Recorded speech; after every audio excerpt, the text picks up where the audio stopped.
L'âge de la Renaissance suit son cours.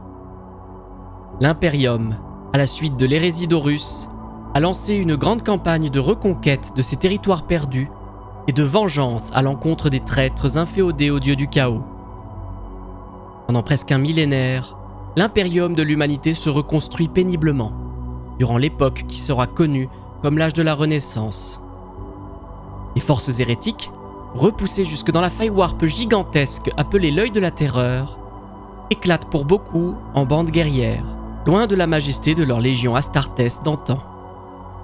L'Imperium, quant à lui, a perdu également de sa superbe avec la chute de son empereur, enchâssé dans le trône d'or afin de maintenir la lumière de l'astronomie Khan, phare stellaire permettant aux flottes impériales de naviguer dans le warp.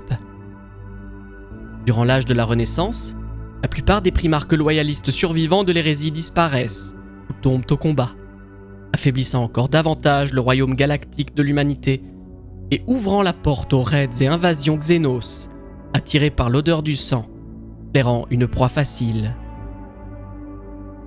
Tandis que les frontières de l'Imperium sont en proie aux assauts venant de l'extérieur, certains gouverneurs planétaires saisissent l'opportunité de déclarer leur indépendance, voire de jurer allégeance à un maître xéno ou à des puissances plus sombres encore. Les citoyens impériaux, en proie au désespoir, se détournent de la vision éclairée de la Grande Croisade, mettant en avant la science et rejetant toute croyance religieuse. En lieu et place, ils abandonnent la doctrine sacrée de l'empereur et, les siècles passant et les souvenirs de l'hérésie s'estompant, mêlant vérité déformée et pure légende, les citoyens impériaux élèvent en divinité celui-là même qui rejetait toute notion de culte. L'empereur est considéré comme un dieu par de plus en plus de mondes humains et, loin de pourchasser les prêcheurs et prosélytes, les gouverneurs impériaux y voient un moyen de redonner le moral à la population, tout en maintenant celle-ci sous leur contrôle. Pendant ce temps, dans les profondeurs de l'œil de la terreur, un nouveau champion des dieux sombres émerge. Il commence à regrouper les troupes hérétiques éparpillées et à les rallier à sa bannière, celle d'une haine toujours vivace malgré le passage des siècles et d'une volonté inébranlable de finir ce que le maître de guerre Horus avait commencé. Jeter à bas de son trône l'empereur, désormais appelé le faux empereur, et prendre le contrôle de l'Imperium afin de le dédier au culte chaotique. Mais avant cela, il doit mettre un terme au conflit fratricide qui fait rage au sein de l'œil de la terreur.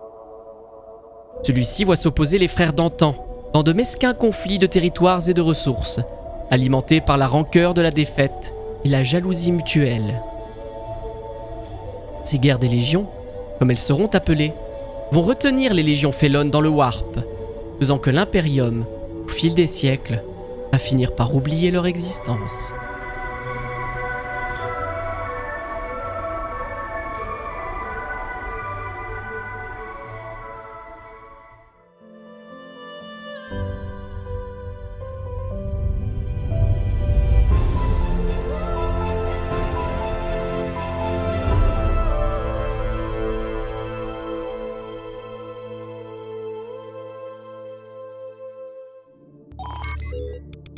Après le siège de Terra, bien avant la Grande Purge et l'âge de la Renaissance, un officier hautement décoré de l'armée impériale, ayant combattu durant le siège, prend le nom de Fatidicus, signifiant prophète en haut gothique. Il établit en secret le temple de l'empereur sauveur sur Terra, au cœur même de l'Imperium, en violation directe des doctrines athéistes de la vérité impériale, et en accord avec d'anciens cultes vénérant l'empereur comme un dieu, comme ceux du Lectitio Divinitatus. Les siècles passent et les enseignements de cette secte se propagent à travers l'Imperium en pleine Renaissance. D'abord via le personnel de l'Imperialis Auxilia et de l'Armada Imperialis. Puis plus tard par l'Astra Militarum et la Navis Imperialis. Bien qu'aucune structure officielle ne vienne consacrer le culte de l'empereur-dieu, celui-ci devient, au cours du 31e millénaire, la croyance majoritaire au sein de l'Imperium. Peu à peu, la vérité impériale devient une relique du passé, et le rêve d'un impérium bienveillant est peu à peu oublié, tandis que les hauts seigneurs de Terra acceptent cette nouvelle religion, voyant son potentiel pour l'amélioration du moral de la population impériale ainsi que pour le contrôle politique.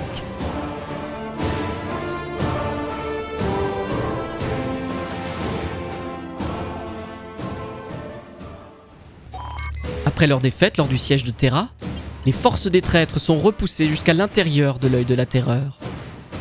Pendant presque un millénaire, elles vont y demeurer, se livrant à des querelles intestines tout en reconstituant leurs effectifs. Rapidement, cet amalgame de légionnaires Astartes félons va voir émerger un nouveau dirigeant qui dispose du potentiel permettant de les unir à nouveau sous une seule bannière. Ce dirigeant se nomme Ézéchiel Abaddon. Durant les jours précédant l'hérésie d'Horus, Ézéchiel Abaddon combat au sein de la plus noble des confréries, les Legiones Astartes. Originaire de Ctonia, il est le fils aîné d'un des plus puissants chefs de gang de la planète, qu'il tue en combat singulier après un rituel de passage à la vie d'adulte aux conséquences catastrophiques. Il est exilé de Ctonia à la suite du meurtre, mais sa stature massive et sa férocité deviennent légendaires parmi son peuple. Il lui faut peu de temps pour être remarqué par la Légion Space Marine des Luna Wolves, qui le recrutent au sein de leur rang. Après seulement quelques années, Abaddon se distingue sur le terrain d'entraînement et franchit rapidement les échelons des Luna Wolves, avant de se voir promu au rang nouvellement créé de premier capitaine. Il va revêtir une armure Terminator Cataphracti, adaptée à sa stature massive. Il devient un guerrier si puissant, il est rapidement considéré comme un modèle militaire à suivre pour l'ensemble de sa confrérie au sein des Luna Wolves, connus comme les Justaeryn. Mieux encore, il mérite sa place aux côtés du primarque Horus et devient son bras droit. Il fait partie du Mournival, les conseillers d'Horus, avec les capitaines Tariq Torgadon, Horus Aximand et Garviel Loken. Abaddon appartient aussi à la loge guerrière de sa légion, l'Ordre Silencieux, un concept apporté aux Luna Wolves par le premier chapelain des Wordbearers, Erebus. Celui-ci, alors déjà secrètement fidèle aux puissances de la ruine, va user des loges guerrières pour diffuser l'influence du chaos à travers les Legiones Astartes. Plus tard, il utilise cette influence pour convaincre Abaddon et le haut commandement des Luna Wolves, alors devenus les Sons of Horus, d'amener Horus, alors mourant, sur la lune de Davin pour y subir un rituel de guérison ésotérique. Ce rituel, bien que lui sauvant la vie, est en réalité un rituel du chaos qui va corrompre le maître de guerre jusqu'au plus profond de son âme. Abaddon, aveuglément loyal à son primarque, va le suivre dans la trahison de l'empereur et la campagne de terreur qui deviendra l'hérésie d'Horus. Il y participera activement, sans jamais remettre ses ordres en cause, menant les Justaeryn, engoncés dans leurs armures Terminator peintes en noir à travers les actions les plus infâmes de l'hérésie. Il participe notamment aux trahisons d'Isvan III et d'Isvan V, ainsi qu'au siège de Terra. Malheureusement pour lui, Horus sera vaincu. À bord du vaisseau amiral de sa légion, le Vengeful Spirit, Abaddon et ses guerriers les plus lourdement armés luttent à travers les escouades en armure jaune successives des Imperial Fist pour atteindre le centre de commandement du vaisseau. Malheureusement trop tard. Lorsqu'il atteint le pont pour y découvrir le corps sans vie de son primarque, Abaddon relève sa dépouille avec une infinie tendresse. Submergé par l'émotion, il détache la griffe éclair qu'Horus a utilisée pour abattre le primarque Sanguinius et se jure de s'en servir un jour pour étrangler l'empereur en personne. Horus mort, Abaddon rompt le siège de Terra et ordonne la retraite à la Légion des Sons of Horus et à toutes ses ressources restantes, vaisseaux et serviteurs, traçant un sillage de destruction à travers les étoiles jusqu'au royaume corrompu de l'œil de la terreur.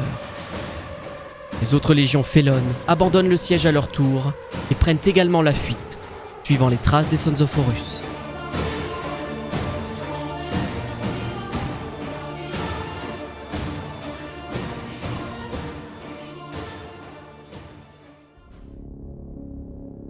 À l'aube de la Grande Purge, les Sons of Horus parviennent à atteindre l'œil de la terreur, et l'autrefois puissante 16e Légion se retrouve réduite à une fraction de sa puissance d'antan. Menée par seulement une poignée de capitaines survivants, la Légion est déchirée entre sa loyauté pour son primarque déchu et la dure réalité de sa défaite aux mains de l'empereur et de ses laquais. Privée de son père génétique, La Légion flanche et dans son désespoir se tourne vers chacun des dieux du chaos dans sa recherche d'un pouvoir renouvelé, invitant parmi ses rangs la possession démoniaque et les autres coûteux dons du Warp. Après peu de temps, les Sons of Horus sont attaqués par leurs anciens alliés, jaloux et en proie au premier conflit majeur entre les serviteurs mortels des dieux sombres. Ce conflit, bientôt appelé Guerre des Légions, est initié par les légionnaires félons des Emperor's Children. Cette légion, désormais dévouée au dieu du chaos Slaanesh, voit ses excès devenir de plus en plus incontrôlables et aveugles. Ayant amassé une énorme quantité d'esclaves lors du siège de Terra, plutôt que de joindre ses forces aux autres légions assiégeantes, puis lors de sa fuite vers l'œil de la terreur, les Emperor's Children les utilisent afin de satisfaire leurs penchants hédonistes pervers, à tel point que les réserves de la Légion sont rapidement épuisées. La 3e Légion décide alors de débuter une campagne de raids et de pillage en lançant des assauts sur les positions des autres légions félones au sein de l'œil de la terreur, pillant leurs réserves d'esclaves afin de renflouer les siennes. Pour cette raison, la guerre sera également connue comme la guerre des esclaves. L'Imperium prendra connaissance de ces guerres intestines en raison de l'écho qu'aura la bataille de Scalatrax, qui voit les Emperor's Children affronter les World Eaters, qui éclateront en de nombreuses bandes guerrières à l'issue de celle-ci. Les dieux du chaos, dans leur conflit éternel les opposant les uns aux autres, appelé le Grand Jeu, subvertissent et manipulent leurs nouveaux jouets que sont devenus les légions félones, les poussant à s'attaquer entre elles et les refaçonnant à leur image.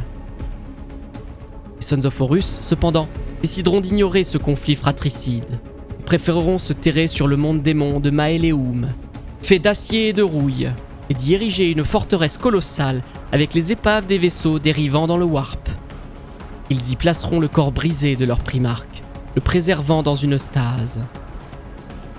Afin d'être en mesure de repousser un assaut qui ne saurait tarder, des guerres des légions faisant rage dans tout l'œil de la terreur, les Sons of Horus procèdent à augmenter leur stock de génogermes, à recruter de nouveaux guerriers et à essayer de nouvelles méthodes visant à fusionner des Space Marines et des démons, créant ainsi les possédés. Ézéchiel Abaddon, quant à lui, las de la guerre et brisé par la mort d'Horus, abandonne sa légion et, à bord de son vaisseau amiral, le Vengeful Spirit parcourt seul l'œil de la terreur, jusque dans ses recoins les plus reculés.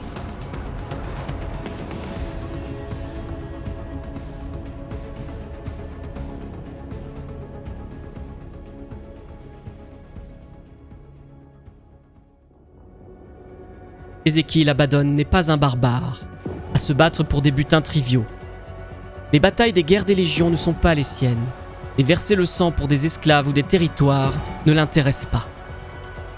Il ne ressent pas le besoin de sauver sa légion de son destin, tandis que celle-ci s'empêtre dans les combats pour la survie, victime des assauts de ses alliés d'autrefois sur son monde forteresse de Maeleum.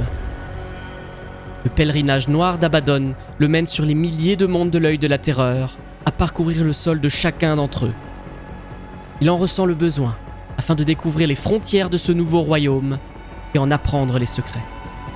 Son temps de pèlerin lui apporte sagesse et perspective, qui viennent se superposer à la brutalité de ses méthodes de commandement. Pendant ce temps, sur Maeleum, la tombe de stase d'Horus, Lupercalios, devient un mausolée autant qu'une forteresse. Beaucoup de légionnaires tombent dans la vénération de la dépouille du demi-dieu déchu. Rares sont ceux des autres légions félones à pouvoir approcher le dernier bastion des Sons of Horus. Tandis que la brève union des dieux sombres et de leurs servants s'effondre, la 16e Légion subit des assauts de ses alliés d'antan. Leur but est de dérober la dépouille du maître de guerre afin de servir leurs propres ambitions égoïstes. En effet, le corps du primarque, avec ses informations génétiques et ses secrets biologiques, constitue un butin de choix. Ce sont les Emperor's Children, dont la puissance n'a fait qu'augmenter au fil des renforcements de leur pacte avec le dieu du chaos Slaanesh, qui lancent un assaut fulgurant sur Maeleum. Ils se frayent facilement un chemin à travers les couloirs de la forteresse et parviennent à atteindre la dépouille d'Horus. Ils s'en saisissent et la téléportent au loin, dans le but de la livrer à l'apothicaire Fabius Bill, qui a l'intention de la cloner, afin de créer un nouveau maître de guerre, beaucoup plus puissant, dans le but de restaurer l'unité des légions félones. Leur forteresse en ruine et leur légion décimée, les Sons of Horus sont au bord de l'extinction. L'un des capitaines survivants, Falcus Kybre, se met en quête du Vengeful Spirit, dans une tentative désespérée de réunir une force suffisamment puissante pour pouvoir lancer l'assaut sur le monde capital des Emperor's Children, Harmony, afin de reprendre le corps de son primarque à ses anciens alliés.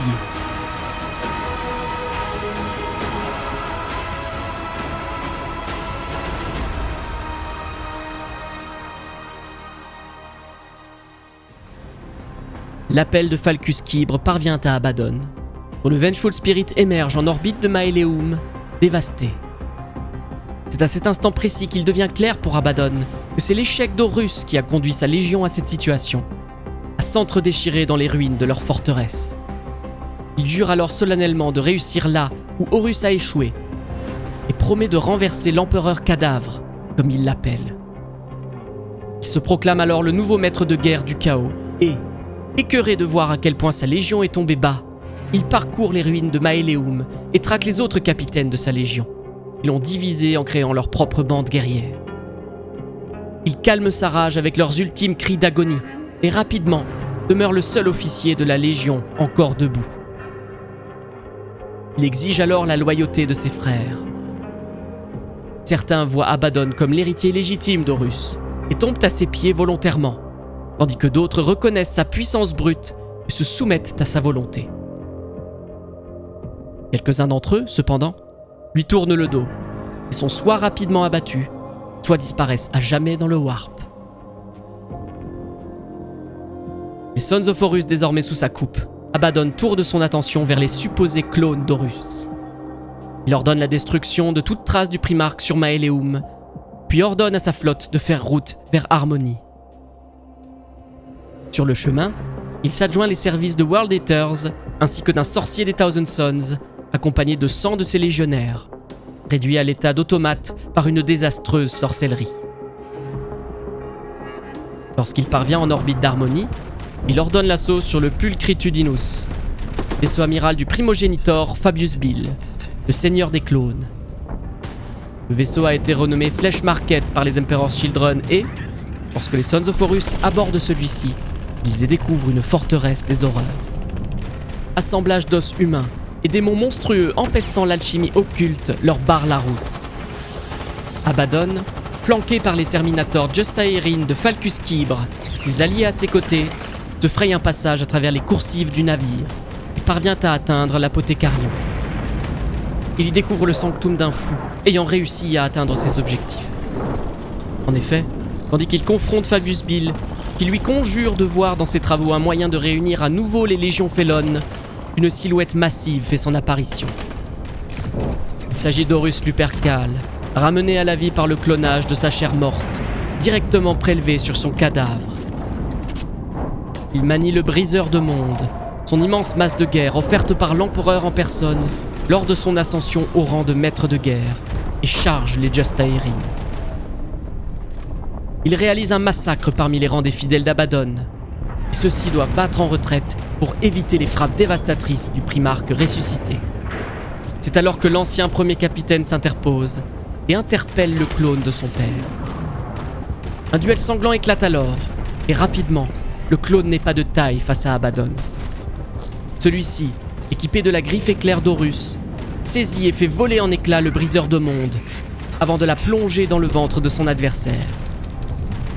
La pâle copie d'Horus s'effondre alors sans vie à ses pieds, et Abaddon, malgré les protestations de Fabius Bill devant la perte de ses inestimables recherches, ordonne la destruction de l'ensemble des résultats des travaux de l'ancien apothicaire des Emperor's Children. Il récupère également la dépouille de son père et entreprend de l'anéantir, afin d'empêcher à l'avenir toute tentative similaire.